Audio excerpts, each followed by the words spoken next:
ఎక్కువ శాతము పెద్దవాళ్ళు అంటే 40 అబోవ్ 50 అబోవ్ వాళ్ళు ఎక్కువగా ఉంటారు ఈ బట్టతల హెయిర్ ట్రాన్స్ప్లాంట్ అనేది అని అన్నారు కదా.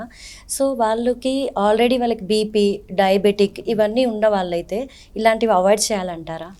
కంప్లీట్గా ప్రతి కండిషన్ ఉన్న వాళ్ళకి సర్జరీ చేయలేము అని చెప్పలేము.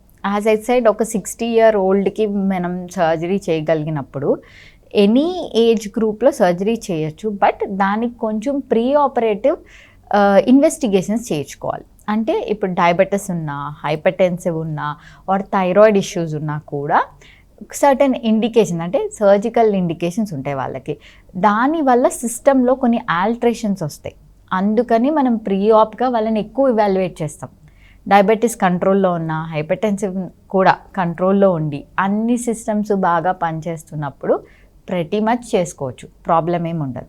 సో ఇలాంటి వాళ్ళు నాకు చెయ్యర్లే, నాకు ఇది ఉంది కాబట్టి నేను చేసుకోకూడదు అని ఎవరు సందేహపడిన అవసరం లేదు. They can consult a board certified doctor and ఆ క్వెరీస్ అన్నిటికీ ఆన్సర్స్ చేయొచ్చు. అండ్ సెకండ్ థింగ్, కామన్గా మీడియాలో కొన్ని ఇన్ఫెక్షన్స్ కానీ బ్లాస్ట్ కేసెస్ వచ్చి చూసిన దాంట్లో డయాబెటీస్ని బాగా స్ట్రెస్ చేస్తారు. ఎస్, డయాబెటీస్లో మనకి ఎక్కువ శాతం ఇన్ఫెక్షన్ వచ్చే ఛాన్సెస్ హై ఉండొచ్చు. బట్ వెల్ కంట్రోల్ డయాబెటీస్ ఒక సైడ్ అయితే, and technique, doctor and sterile environment ఇవన్నీ కూడా ఇట్ ప్లేస్ అ రోల్. ఇవన్నీ కరెక్ట్గా ఉన్నప్పుడు ఇలాంటి వాళ్ళకు కూడా హెయిర్ ట్రాన్స్ప్లాంట్ చేయొచ్చు.